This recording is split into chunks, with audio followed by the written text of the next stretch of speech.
What's up, everybody? Welcome to the Pick Six Podcast, CBS Sports Daily NFL Podcast. I'm Will Brinson. I'm your host. This is, thankfully, the final of 11 podcast episodes we've done this week. And this is, don't tell the Super Friends, my favorite one. Joining me to break down the best bets, Kenny White, RJ White, and Pete Prisco. What's up, fellas? How's it going? RJ's on fire. RJ Yes, is on fire. All you got to do is just go on Twitter and he'll tell you all about it. You know, if I'm RJ... trying to get blocked by Pete. I want to be in an exclusive club of the very few people that have been blocked by Pete on Twitter. Yeah.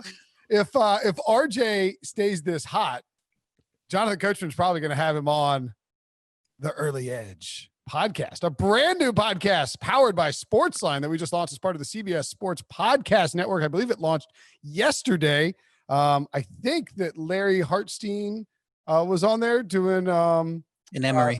And Emory Hunt. We're doing previewing the Thursday night football game. They give out some great picks. It's a speedy way to get your information.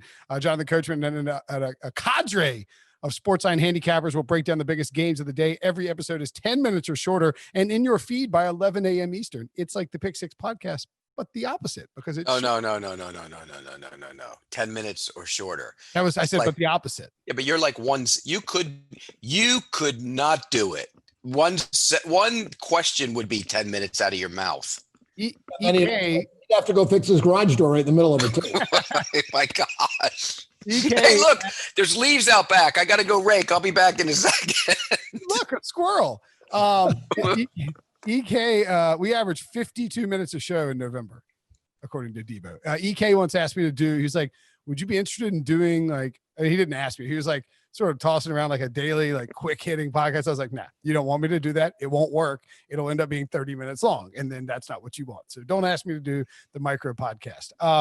Anyway, if there's a sharp side to the action, you will be armed with it. So go check out the Early Edge podcast anywhere podcasts are found and subscribe now. RJ White, 8-0 against the spread on fire. He's on fire. Kenny, no slouch, 6-1 on his. Kenny's on fire. Yeah. Pete and I think you're 3-3. I want to stop the count. I need somebody to check I went 3-3 a lawsuit too. against Debo and check these numbers. I don't think I went 3-3. Well, after 0-7, you'll take 3-3. I'm pretty sure I went like 6-2.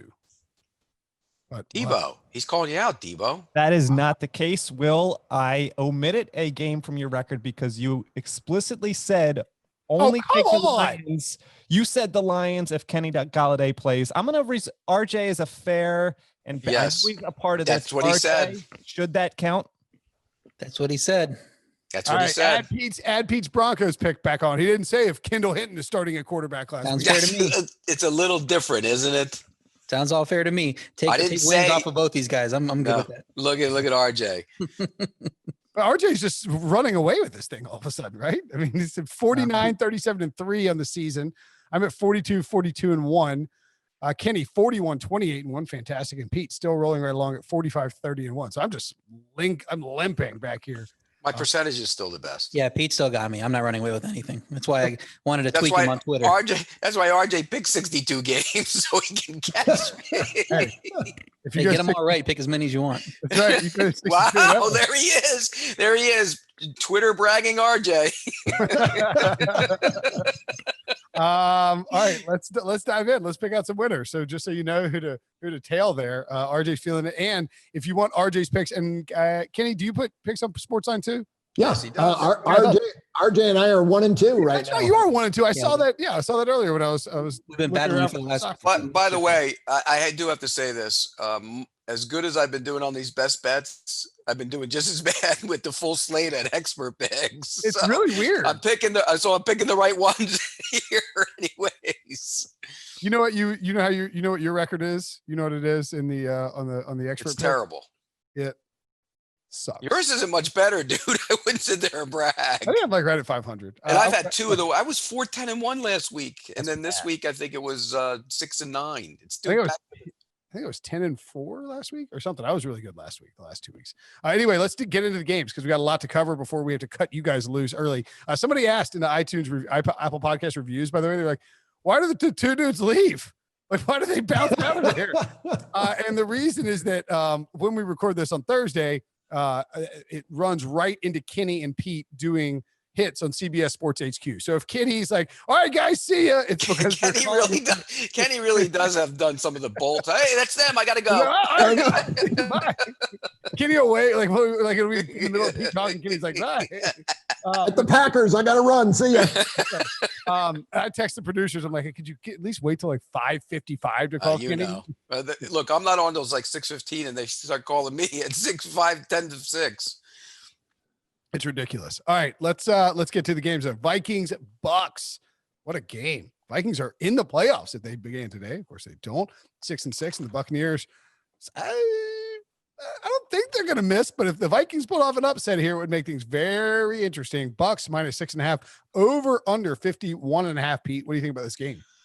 Yeah, I like the Bucs in the game, but I went in a different direction. I think Tampa Bay is going to come off their bye, and Tommy hasn't been happy. He's going to be able to come out and throw against the Vikings defense. It's improved. Now you got to give Mike Zimmer credit; they've improved, but they don't rush the passer that well. Do you know who their leading pass rusher is right now? Who has the most sacks of any Vikings player?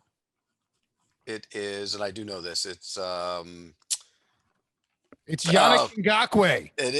He has three, right? 5. He has 3 or 5, whatever it is. Yeah. Yannick Ngakoue was traded. But they don't rush the pass. They don't rush the pass. Well, he hasn't had many sacks with the Ravens either. But they don't rush the passer at all, and that's a concern when you play Tom Brady. So I like the Bucs in the game, but I'm a little leery of the number.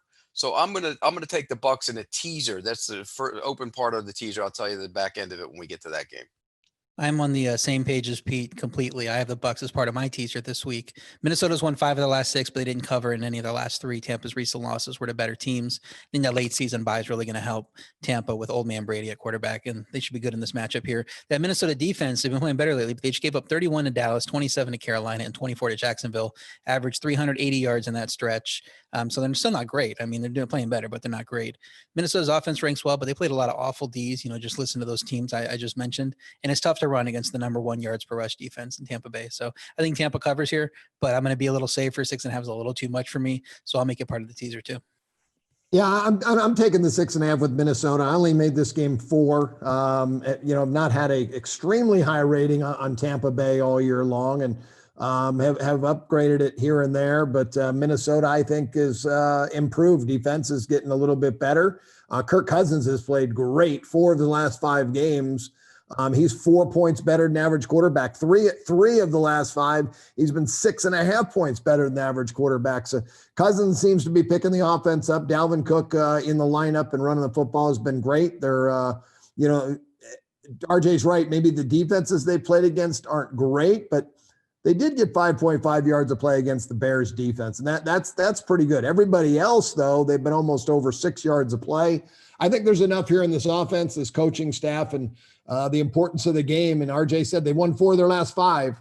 They figured out how to win football games. I think they'll be in this right down to the wire. Yeah, I agree. I think the Vikings will keep it close, and hopefully there's a way that we can all 4 win our best bets here.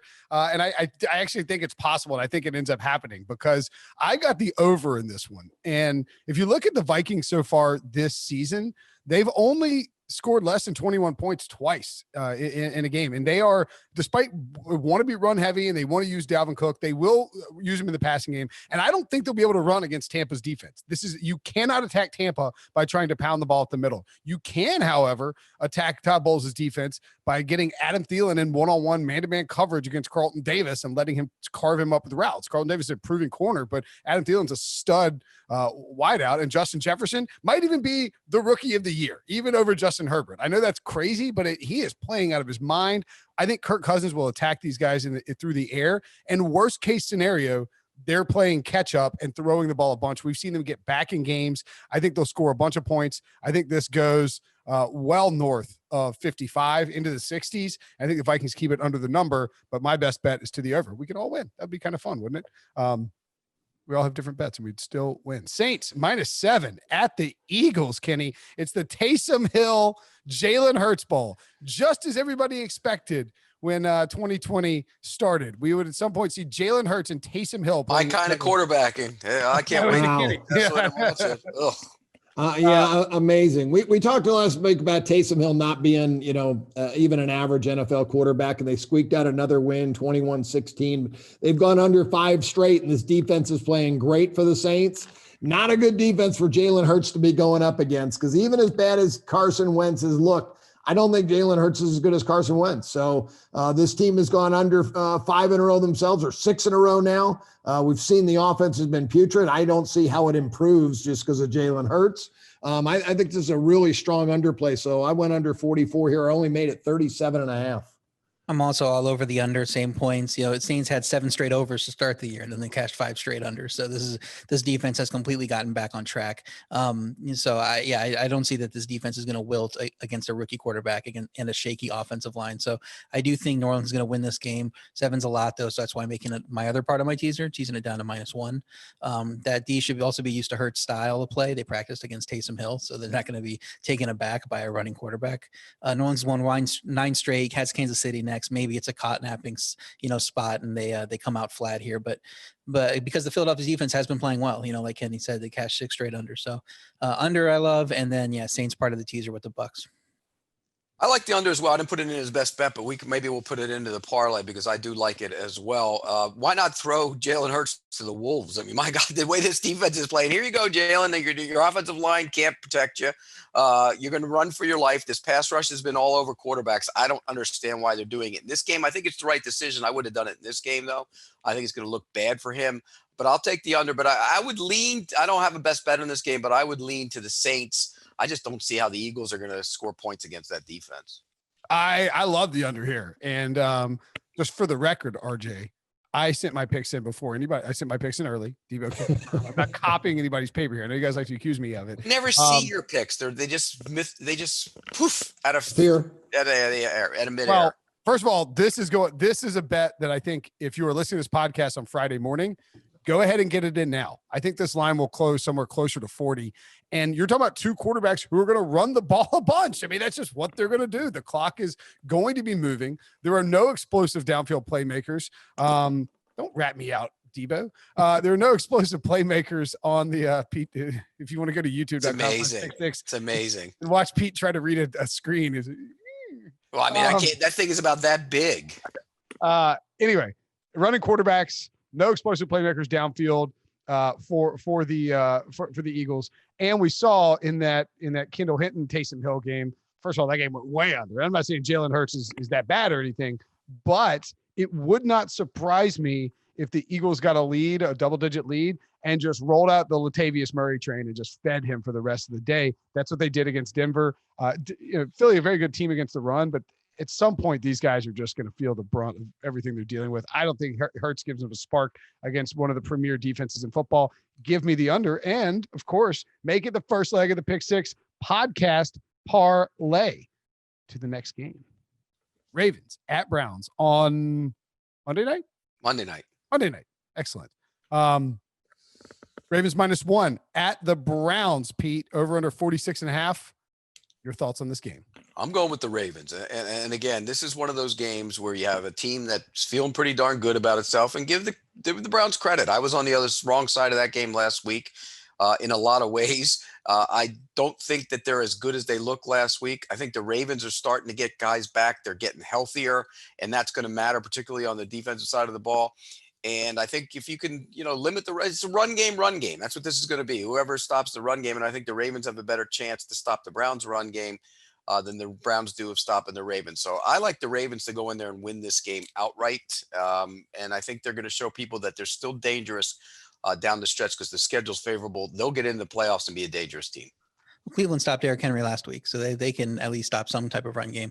Baltimore's defense, I think, it's a different run game, though. You know that, RJ. It's a different run game. Baltimore's defense is better at stopping the pass than the run, though. So I don't know that. I think if you want to attack Baltimore, you want to do it running the ball, and this is the team to do it. I would lean the other way. I'm not making it a best bet. I could see reasonings for both sides, but I would lean to Cleveland. The only Wyatt Teller back from the COVID list, he was put on there as a close contact, and they're doing his testing. So if he can get activated, I like them a little bit better. Baltimore is getting more talent back as well, too, though. I would come into this matchup thinking Cleveland would be overvalued after that huge game and 4 straight wins, but they're home dogs, so you can't really play the overvalued card when this team comes in at whatever they are now, 9-3, and they're home dogs in this matchup. Baltimore's offense has been below average in DVOA and points per drive, 21st in both of those. This is a big revenge spot for Cleveland after getting their clocks cleaned earlier in the year. They have to prove that they're 9-3 good here in this game, because probably been hearing a lot of, their point differential this, and they're not as good as their record. This is where they have to prove themselves against this divisional opponent. So I could see the Cleveland coming out and winning this game, but some of that's narrative driven. So I'm just going to keep it a lean. Yeah, no, I don't have a big play myself on the Ravens, but I am on the Ravens. Made them 3 in this game. Think they're the better football team, and that's downgrading their rating from the beginning of the season. This game I would have made 8.5 when the year started at Cleveland, but adjustments have been made. I do like the way Lamar Jackson bounced back last week, finally throwing a couple of touchdown passes. And Pete said it. The defense is getting healthy. They get guys back. They get their run stuffer back in Williams, Clellis Campbell on the outside. Judon looks like probably the only defensive player maybe that's going to be out this weekend. So Baltimore's got the better defense. And I think that their offensive line will hold up enough against Cleveland. I agree. I think they will be able to run the football better in this game, but it's going to be a close one. I only made it 3. It'll be a very good game to watch. Cleveland was a team. Last week, I had it over with Tennessee, was my highest scoring game of the day.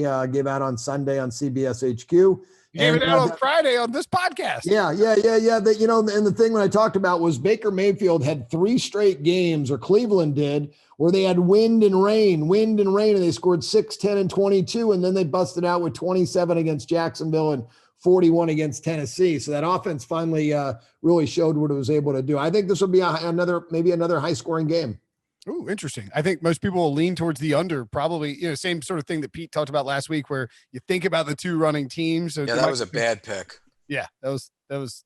And I had the Chargers, so it was a double whammy. Not as far away from covering as you could possibly get. I think the Browns hit the over like in the first half. Oh, it was done. Yeah. I was watching it. I go, it's done. Yeah, you just don't even worry about it anymore. But yeah, I mean, I think that's it. There's probably some value on that over because of the perception of the game, Kenny, especially if you bet it early.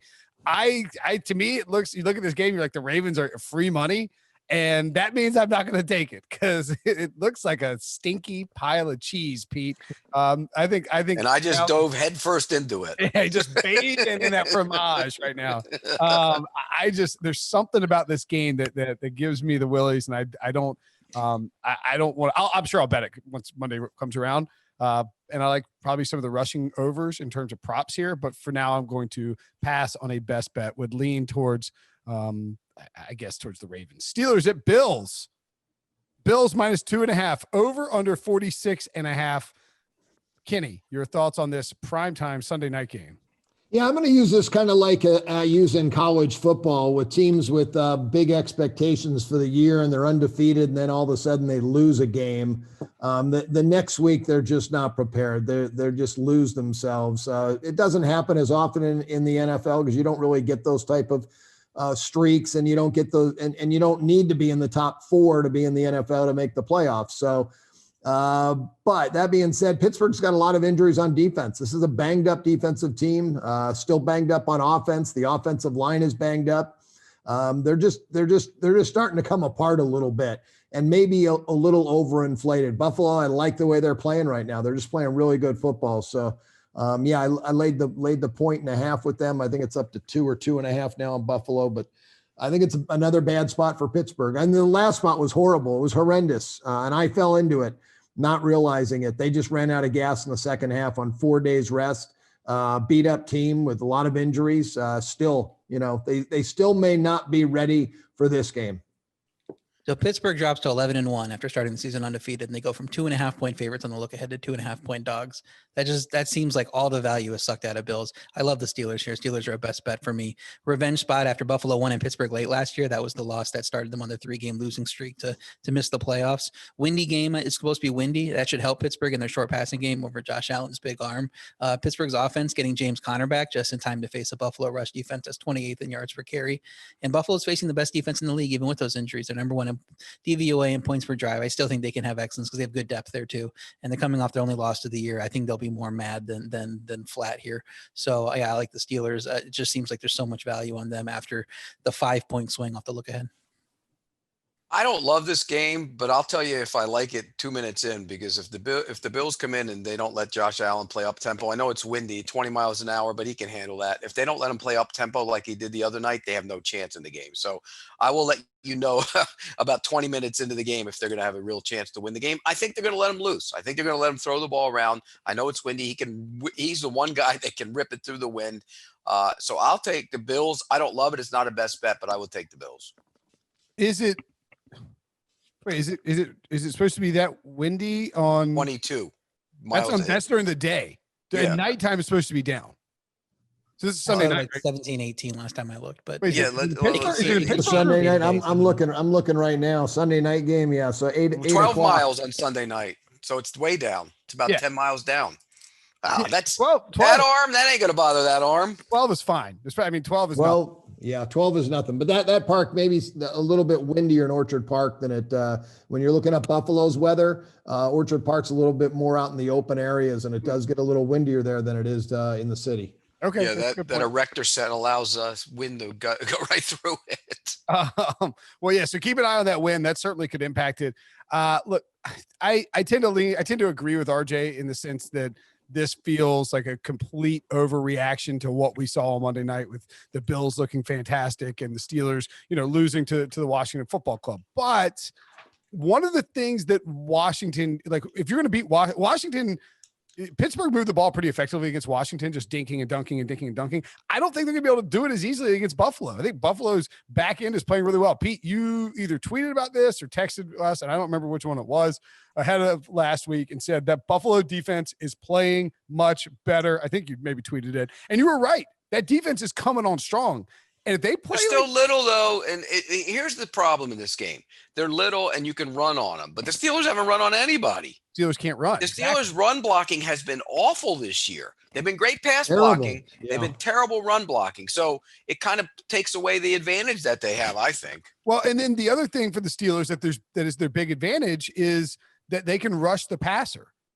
But the Bills' offensive line put on a friggin' pass blocking clinic on Monday night against the 49ers. If they play Plus, he got out of the pocket a bunch too. Sure, but I mean, like Brian Daboll did a good job designing it. I think the Bills are going to win this one, and I think we're going to say, "Wow, are the Bills the second best team in the AFC after this matchup?" But if the Bills are on a Hail Mary from Kyler Murray away from being 10-2, and the only losses at Tennessee and to Kansas City. Yeah, and that Tennessee game was the one where they had to prepare for Kansas City that game because they didn't know they were going to play it. Remember, they had to prepare for two teams. Here's the thing with Buffalo. If Buffalo was just a little bit bigger inside on defense, just a little bit bigger, they'd be a danger. I mean, they could play with anybody. I just get concerned that teams run on them and it neutralizes what they can do up front. Oh, he's got to dodge a Baltimore bullet in the playoffs, I guess, or a Cleveland bullet in the playoffs. Okay, so yeah, I got the Bills as a best bet too. I am a little worried about the narrative and the fact that RJ can't feel his face and he's on the Steelers here as a best bet. However, we will soldier on. Colts at Raiders. Colts -3. Pete, over under 51.5. Yeah, when I look at this game, I just think I hate picking teams when it's back-to-back road games, and you're doing that now outside the division. But the focus should be there because it's for the play. This is a playoff game essentially. And so I think the focus will be there. I like the Colts defense a lot better. I think the Raiders defense is awful. And so for that reason, I'll lean to the Colts. It's not a best bet for me, but I will lean to the Colts. Indy has a solid offense and a great defense. Vegas has a solid offense and a terrible defense. 32nd in points per drive. Vegas seems like they could be on the verge of collapse after getting blown out by Atlanta and almost losing to the Jets. Should have lost to the Jets. The Indy O-line is banged up at tackle, but that Vegas defense ranks just 30th in adjusted sack rate, so I don't think it is as much an issue as it would be against other teams. And Vegas will still be likely missing Josh Jacobs. Carr may have to try to beat this quality defense on his own. They've dropped several games at home to playoff caliber teams: Kansas City, Tampa, Buffalo.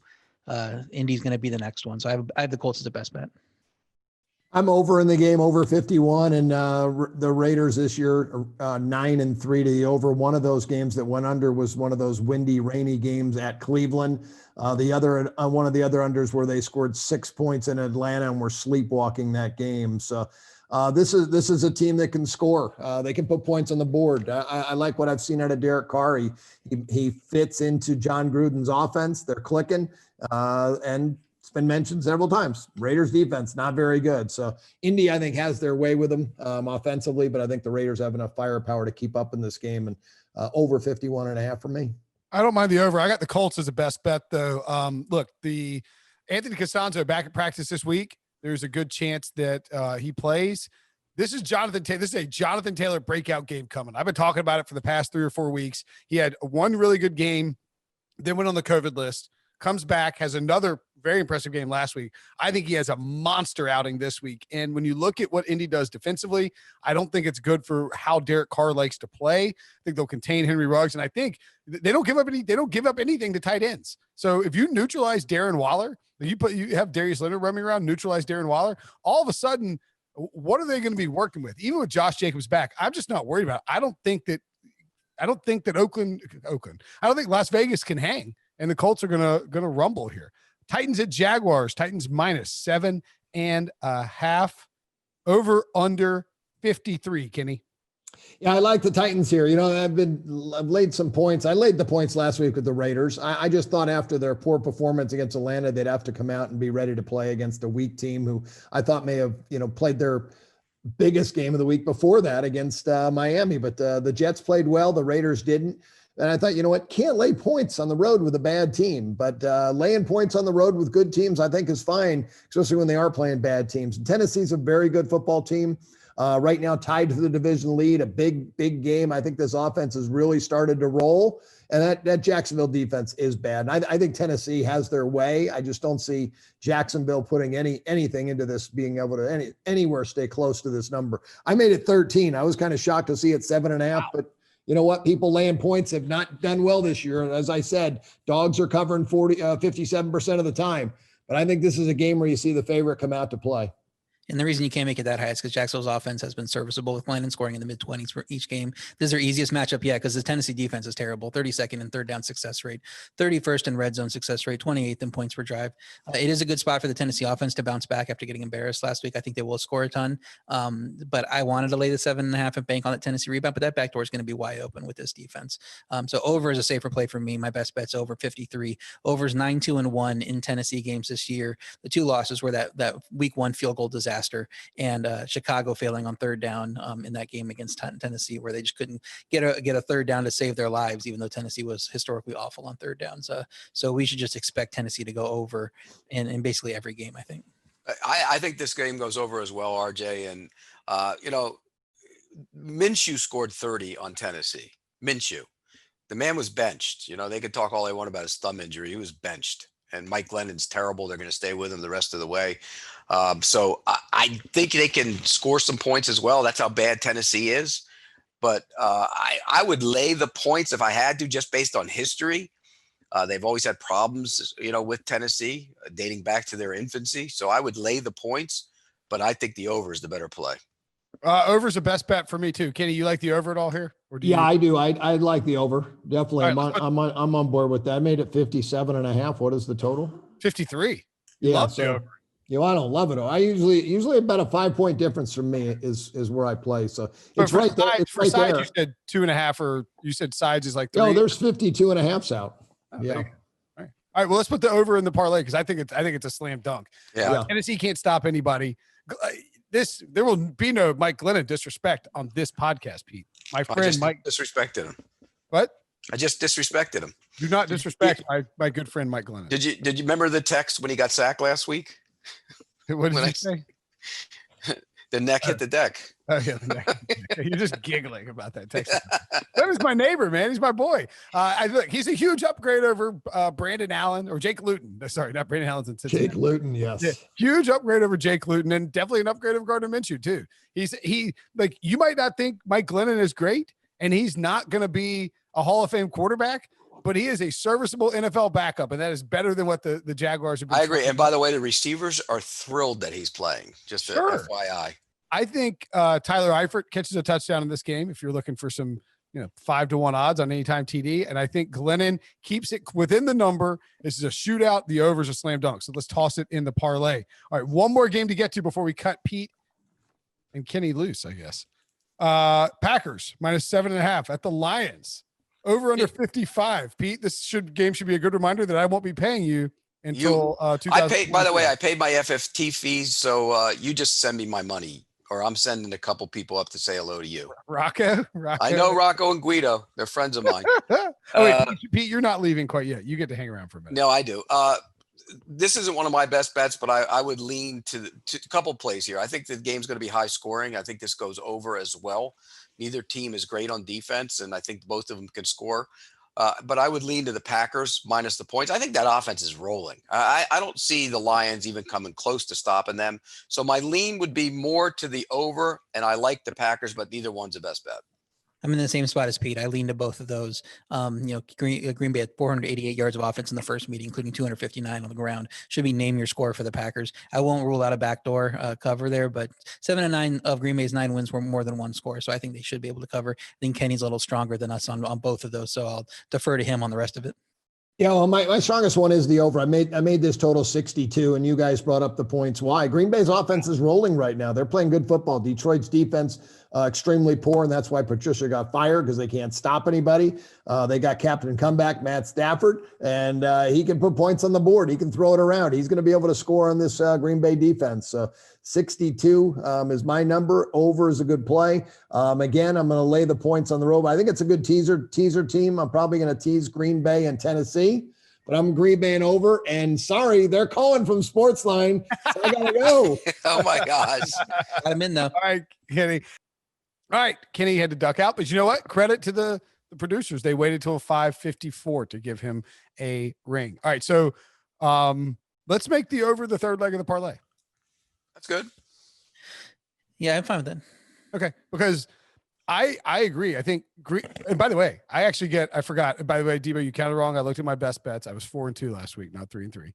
Not even including the Colts game. So I should be 5-2 this past week. Well, how do you go? Wait. How do you go from 3-3 to 5-2? Well, I looked in my conversation with Debo from earlier, and he had me down for Lions plus 3.5 if Galladay plays. Whatever, you can take it out if you want to be a jerk about it. 49ers loss, Patriots win, Jags Vikings over win. That's not a win. Jags Vikings didn't go over? No. Ouch. I'll take a written apology. I'll take a apology on the podcast. How about this? I'll just do this real quick. What a big jam. Wallace took it in his hands and said, up and away. What we have just witnessed is a man begging for wins. Vikings Jags didn't go over? After overtime, it was 51. The number we used was 52. Oh, man. I just had it in my brain that it went to overtime. It went over. What we have just witnessed is a man begging for wins. Always a great pod when Debo gets a dunk in. It's sad. When I set him up. Are you really reduced to that? Begging for wins? Well, I'm about to point after out 0-7, you should have been. He's I'm been about to looking point at out that the I should entire get- podcast. He's been trying to find that note that I sent him with the games from last week for the past 30 minutes. He found it. He thought he was right, and then he wasn't. It's priceless. Oh, my, down hard. I actually found it a while ago, and I was like, I don't want to interrupt the pod because we got a good goal going. It just scrolled up in Slack. Anyway, all right. I thought I had that over. My bad. That's on me. Dunk on myself. And I will say this. So we're going to put the over in the parlay. So we got the Eagles, Saints under 44, the over 55 in Packers and Lions, and the over 53 in Titans and Jaguars. I love all three of those. Like, I've personally already bet all three of those. I think the numbers will move in our favor as we get closer to kickoff. So lock that podcast parlay in. This is the week we get back on the train and hit one of those. And we're going to take a quick break. I like the Lions to cover, stay in the number, but I don't feel good about it at all. Let's take a quick break. When we come back, we'll talk about the rest of Pete's best bets. All right, so Texans at Bears. Texans -1, over under 45. Pete, you are on the Chicago bandwagon here, I believe. I am on the bandwagon. I just think the Texans are so bad on defense, and the Bears have showed some life on offense recently, and I think they're going to be able to move the football. Their defense is better than what it showed, I think, last week. I think they'll play better here. So I'm on the Bears. I think they win this game. I just don't believe in the Texans at all. And so I'll take the Bears in this one. The impulse is to take Houston after Chicago lost 6 straight, but they should have beat Detroit. The other 5 teams they lost to were playoff teams, maybe, possibly. Chicago's offense is 9th in yards per carry. They can run the ball down Houston's throat, who's 31st in yards per carry on defense. Houston's defense also last in turnover rate. Could see fewer Chicago offense mistakes in this game. I can't see Houston's offense having consistent success throwing to guys named QT and Hansen in the past game. So Bears are a best bet for me too. I'm on the. By the way, they're also closing out a parlay a teaser for me with I got the Bears in Tampa, right? In Tampa, yes. I love the Bears as a teaser leg. Bears don't get. Bears keep it in 1-score games. Texans ain't blowing anybody out.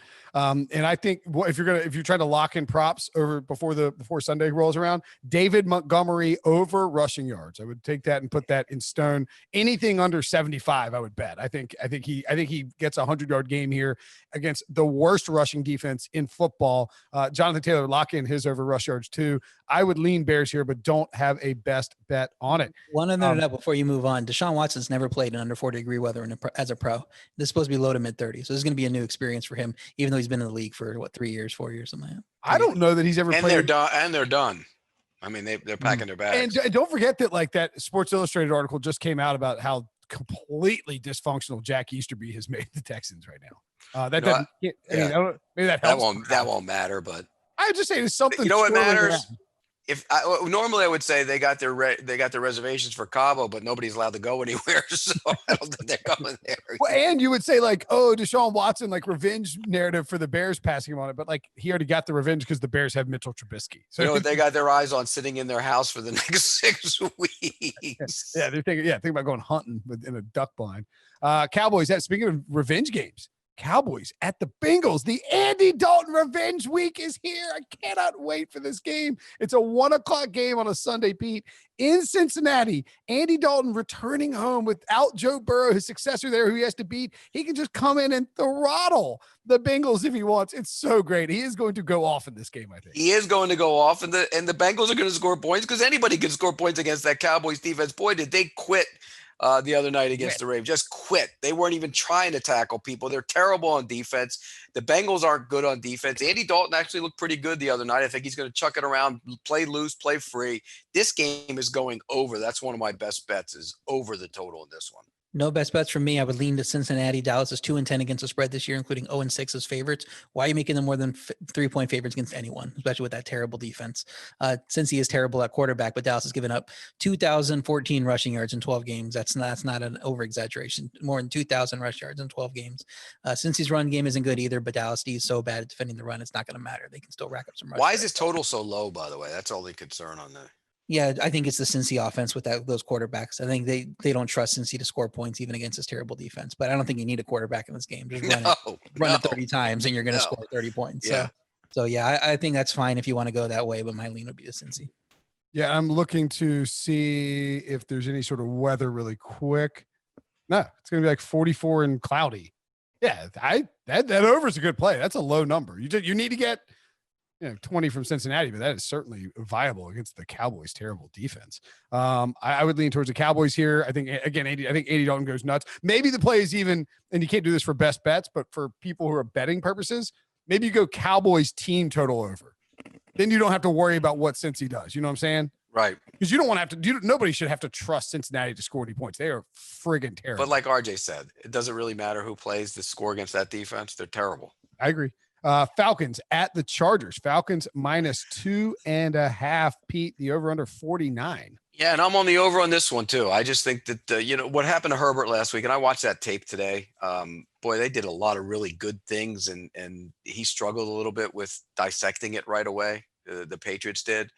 They threw complex stuff at him, but Atlanta's not good on defense. They played better, but they're not that good on defense.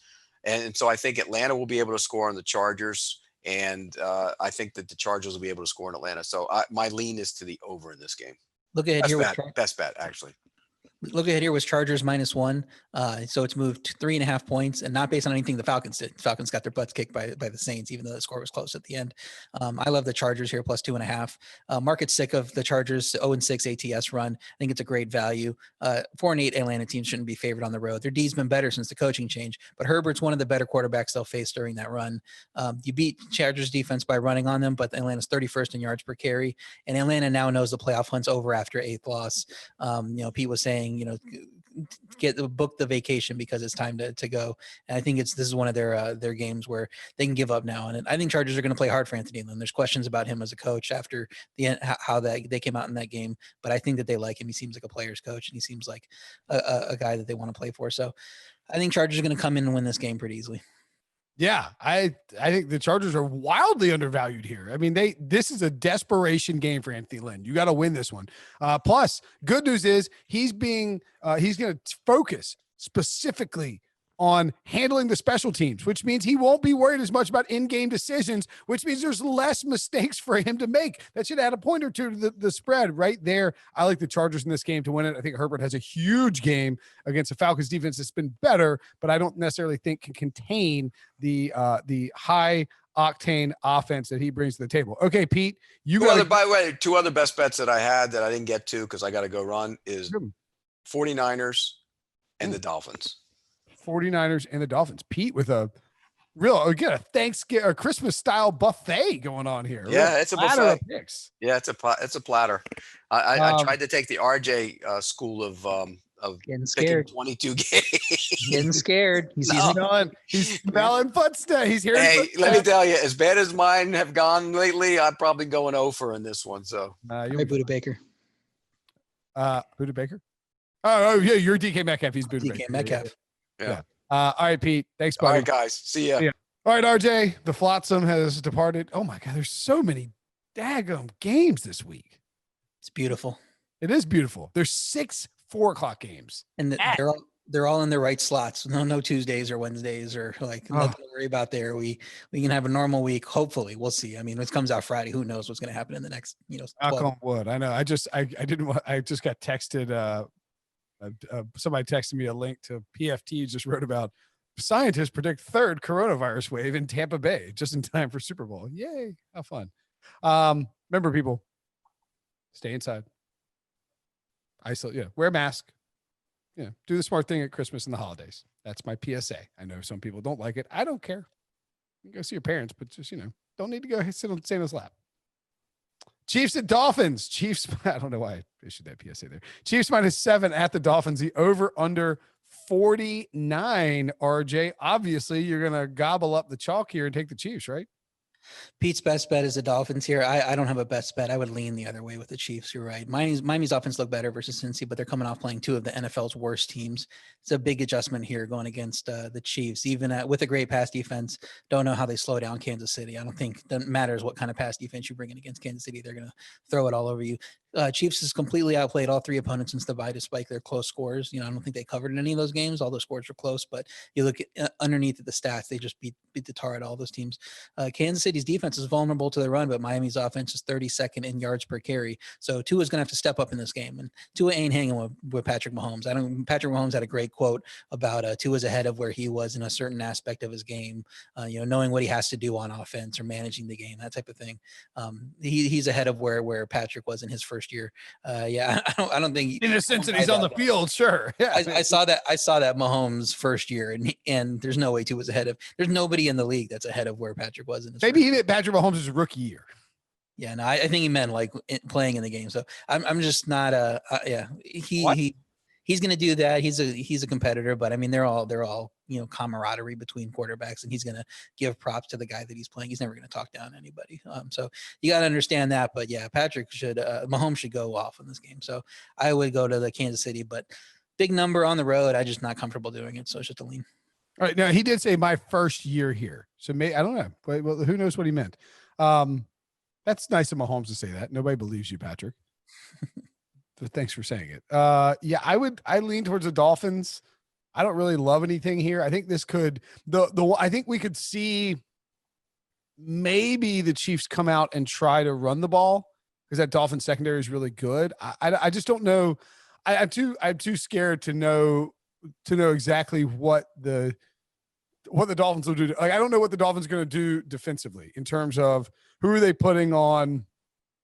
Who are they putting on Tyreek Hill? Like, is this just Xavier Howard shadowing him? Like, what are they going to do? Are they going to try and slide a safety towards him? Like, all those things matter a lot because I think if they're going to try and take away Travis Kelce, then I would want to take the Chiefs against the spread because it's going to be Tyreek Hill bombs. If they're going to try and take away Tyreek Hill and like force Kelsey to work underneath and let the Chiefs run the ball, then I would much rather have the Dolphins. So I would almost, if I was actually betting this game, I would wait to bet it live to see sort of how it was unfolding. But my lean at 7.5 would be to the Dolphins, although it does feel a little bit like a trap. I think the under could be a good play here too. I don't think the Dolphins do a whole lot on offense with Tua starting. Washington at the 49ers. As we mentioned, Pete as a best bet on the 49ers here. That's a little shocking to me. I really like the Washington football team over under 43. Gross. I don't see a lot of points being scored here. That's for sure. Yeah, my lean would be to the under. And it was 3.5, started out 3.5. I liked Washington there. It gets down to 3. I'm just a stay away on the spread. So my lean is to the under here. It's another fake home game for San Francisco, but Washington is playing their third straight on the road, and they won their last 2. So you got to figure they're not just going to keep going on the road and beating teams. They're an improved team, but they're not a great team. They're not a playoff, a dangerous team that you're going to think is going to do anything in the playoffs. So seems like a big letdown spot for Washington. But yeah, I would need that plus 3.5 to take them. So better for me is play under. Gibson looks like he's sidelined. Think it's a defensive battle, like you were alluding to. Washington's number 1 in red zone success rate. Good ranking versus both the pass and the run here. So I think San Fran can be in a little bit of trouble offensively. Yeah, and I mean, the San Fran offensive line, if it comes to play, it didn't come to play against Buffalo per se, then they're in trouble. I mean, Nick Mullins is going to get pressured like crazy. And I think Washington, but this is a huge game, by the way, for the playoffs. Like an enormous game. One of these teams is, going to have a decent shot at making the playoffs, even at 6-7. I know San Francisco will be on the outside looking in, but if they beat Buffalo, they might even have the spot over Minnesota. So they'd be right there. It's a massive game. I'll take Washington the points. I sort of lean towards what Kenny said last week is that, these dogs are just covering like crazy and you can just end up having a close game. I don't think it'll be a bunch of points. Give me the plus. And I agree on the under in this spot. Cardinals -1.5 at the Giants, over under 45. I'm going to tell you right now, RJ, I don't care if it's Daniel Jones, Colt McCoy, Phil Simms right now, Chris Sims, Eli Manning, Cooper Manning, Peyton Manning. Try it out whoever you want. The Giants are winning this game. They are a poor man's Rams on defense in terms of what they bring with interior pass rush and a lockdown corner on the outside. DeAndre Hopkins hasn't moved around at all in 3 games. He's running exclusively routes on the left side for some reason. Kyler Murray has run 15 times in the last 3 games. He's not running because his shoulder hurts. He doesn't want to take hits. And the Cardinals offense is a shell of itself. The Giants are winning this game outright. I think the wrong team is favored. And I think the Giants, I'll make the Giants a best bet here. Yeah, everybody's on the Giants. The Giants have won 4 straight, 3 straight losses for Arizona. So I think it's good value on Arizona. I don't want to make them a best bet, but this line keeps coming down. I might have to if it gets to pick them. Go with Arizona. The defense has struggled lately, but still ranks 4th in red zone success rate, where the Giants offense is 31st with Daniel Jones playing most of those games. Obviously, Kyler hasn't looked 100% lately, but if Daniel Jones does play, and that's what looks as expected, Kyler's going to be the healthier quarterback in this game. He's been out there playing, and Daniel Jones is going to move around as well as Kyler does. Arizona went to Giants last year and they won by 6, and the Giants had a healthy Daniel Jones. They had Saquon, and the Cardinals didn't have any Hopkins, much less on one side of the field. This Giants defense is better than last year, but I think they could regress after having their best performance of the year. So I would lean to the Cardinals. Don't love it. Wait before you bet if you want to take the Cardinals. But if you do want the Giants, better get it now. It's just going to keep coming down. All right. Yeah. I mean, I think the Giants, I think it ends up a pick 'em. And you're right. At literally all but one person on the CBS Sports Expert page is picking the Giants to cover the spread, which means all but one is probably picking the Giants to win. That is concerning. Maybe it's a donkey play. I will still take the points at home against a Cardinals team that looks like it's waving the white flag right now. Jets at Seahawks. Woof. Seahawks -13.5. The over under 47. The Jets have kind of been a covering machine. They almost won a football game, RJ. Yeah, and yet with this huge number, this is the one game nobody wants a part of. Nobody has a best bet here. I would lean to the Jets at 13.5. I would lean to the under at 47, but I'm not playing the Jets. Like I said last week, I don't care. They almost won that game. Seattle's on a 2-6 ATS stretch run. Jets are on a 4-2 ATS stretch run. So, I mean, it should be easy to take the Jets here with these teams. It's not like Seattle blows teams out. I mean, I don't think they their biggest margin of the year was 13 points, I believe, in week 1 against Atlanta. They won that game by 13. They haven't beat anybody else by that. So should be easy to take the Jets here. Seattle defense is playing better lately after their awful start. They're now facing the 32nd offense in points per drive. And so I think more defensive success for Seattle is on tap. Firing Greg Williams, I mean, the Jets' problems are fixed now.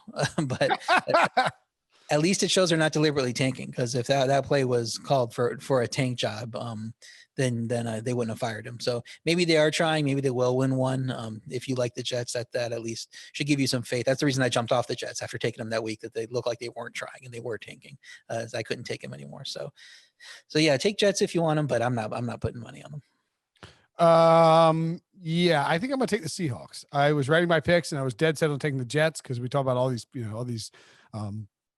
these big dogs covering and dogs covering in general. There's a great backdoor potential here, but Denzel Mims is out for the Jets. He's dealing with some personal issues, a family situation. Hope everything's okay with him. That's, it's not a huge loss, but I mean, that's he's a deep threat and a young, I think, sort of ascending receiver, at least in this rookie class.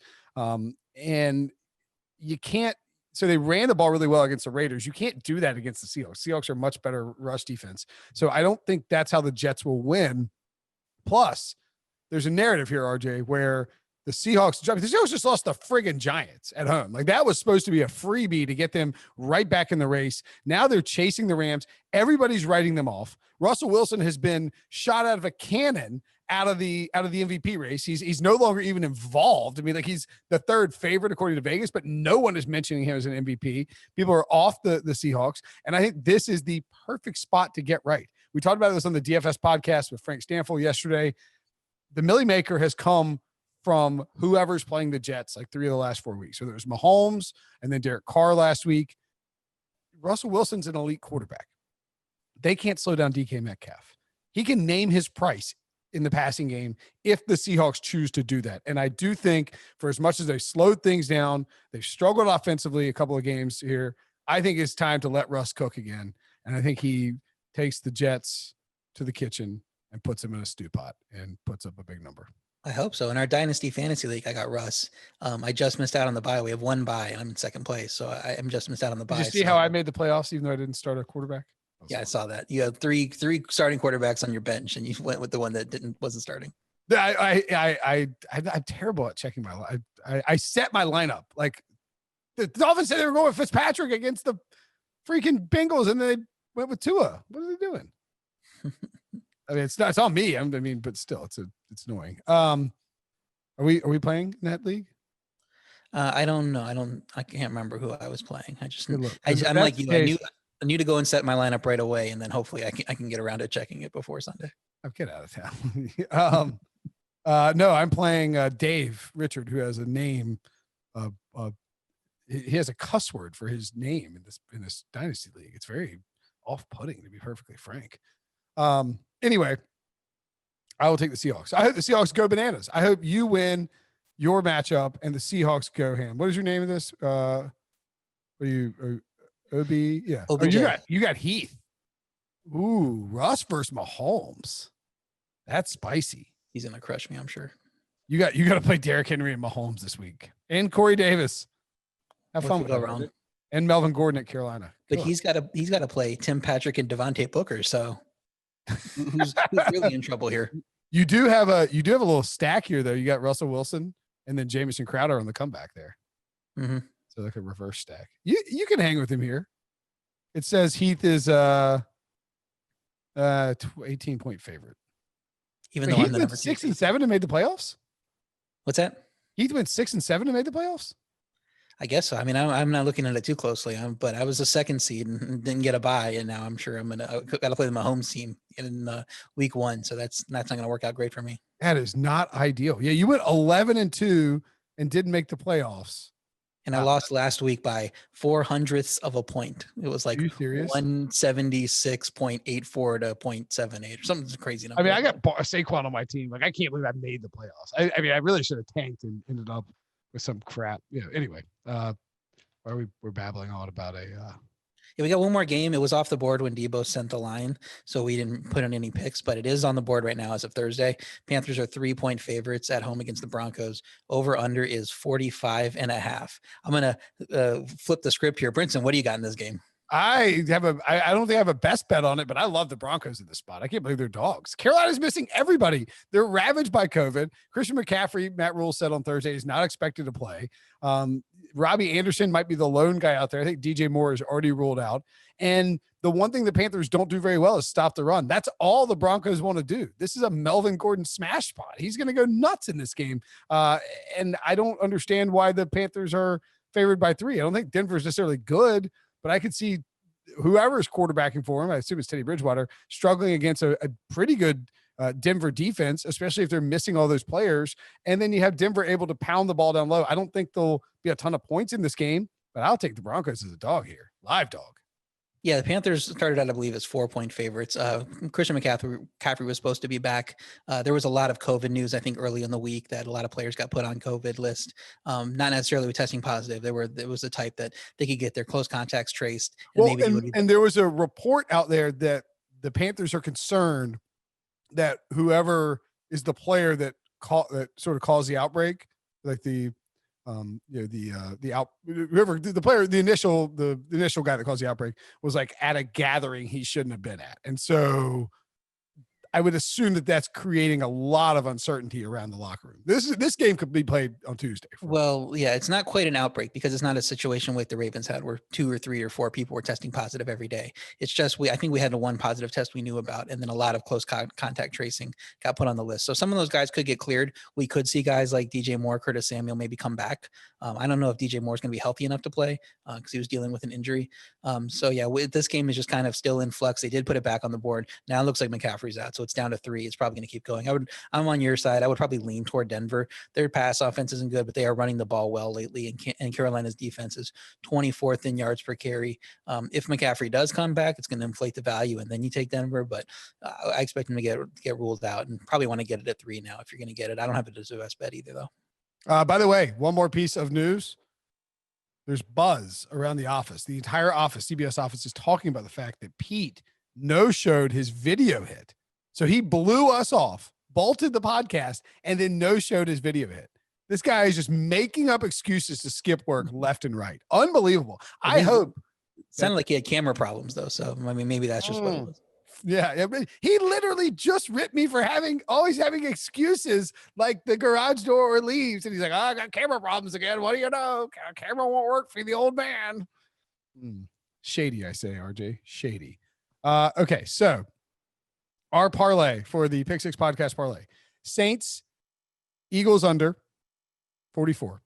Packers, Lions over 55. Jaguars, Titans over 53. I kind of love that we just had 3 totals in this spot. And I have to come up with our parlay hit so hot. We haven't won since they created this contest for it, but we won a bunch of the parlays early on. And the CBS and William Hill Sportsbook partnered together to create the parlay pick'em. And it's cbssports.com/parlay. You pick 5 teams against the spread, and we give away $1,000 guaranteed every week. The contest is open from Tuesday through Sunday. Odds provided by our friends at William Hill Sportsbook. Go to cbssports.com/parlay to enter your parlay. I will now read off 6 teams that I think that I'm going to put in a parlay, and then RJ will take one of them away. So I'm going to start in a different order than I normally was going to do. Before you start, last week we missed our parlay. I think we went 2-1 though, right? I think we might have missed Atlanta. What was the +3 that we missed? Because I want to say we had the Rams and the Rams, the Broncos at like +13. So yeah, say we were close. That's right. Good call. 2-1. Man, we're gonna pop. This one's popping this week. Okay, I'm gonna take the Bills -2.5. The Colts -3, the Bears +1, the Chargers +2.5. How many is that? 4 or 5? 4. Okay. The Giants +1.5, and the Broncos +3. So it comes down to the Bills or the Giants to me. I had the best bet on the other side of the Bills. Yes. I didn't quite go best bet. I almost did actually. I was about to send it in with an eighth best bet as the Cardinals, but I took it off at the last minute. So either one of those could be taken off from me. I have purposely leveraged you here just to make it interesting. So let's take off the Bills. Ooh, wow. I thought you would take off the Giants for sure. No, it just seems like the values got sucked out. I mean, the value is so far towards Buffalo in the other game, 5-point swing, that I just want to take that. And that's going to be my tiebreaker here. Okay. So the podcast, my parlay, my 5 for cbssports.com/parlay is Broncos, Giants, Chargers, Bears, Colts. Is that right? That's right. That's a good job by me on the fly. I completely forgot about it until now. And Debo wrote it down. Of course he did, because Debo's the best. All right, here's our best bets for the podcast. Pete, holy moly, has the Bears, 49ers, Ravens, and Dolphins against the spread. He also has the Cowboys-Bengals over, the Chargers-Falcons over, and a tease with the Bucs and the Bears that I actually kind of like. I think it's a pretty good teaser. Although if I were teasing, so your tease is Tampa Bay. Ooh, Tampa Bay, New Orleans. I like that better. I also would maybe rather tease the Chiefs. Is that crazy? I think Chiefs are fine. I think you could probably do that. It was kind of in the mix of one of the teams I wanted to. I just like Saints and that defense going against the rookie quarterback a little better. For sure. All right. So you have the Buccaneers and the Saints in a teaser. Basically, they just have to win. The Tennessee, Jacksonville over, the New Orleans, Philly under, Pittsburgh +2.5, Chargers +2.5, Indy -3, and Chicago +1. All right. Debo, I think, said that you sent your picks in first, but I sent mine in separately. I didn't see yours. We have a lot of the same picks. That could be. I feel good or bad about that. I never think you're actually copying off my paper. We're just giving you. I know that, but I mean, I usually do my picks late. I do everything late, as you are well aware. Kenny has the Packers Lions over, the Titans, the Vikings, Colts-Raiders over, Saints Eagles under, Bills, and the Ravens. And my best bets are Tennessee Jacksonville over, Minnesota Tampa Bay over, Philly New Orleans under, Colts -3, Giants +1, and the Bills -2.5. And you know what? Do I want to add I won't add the Chargers to it. That's enough. All right. That's the show. Excellent stuff as always, RJ. Make sure you go to sportsline.com/join, use promo code WHITE, get your first month for $1. Got lineup optimizers, best bet. Like if you want all of RJ's bets with an explanation of them, and if he adds or subtracts anything since the podcast, you need to have Sportsline. So go do it. And the Champions League is coming up in February, and you can stream local CBS NFL games. You get all access as part of your Sportsline subscription. It's a great deal. Go check it out. CBS sportsline.com/join. Use promo code WHITE. RJ, as always, buddy, it's a pleasure to talk to you. See you next week.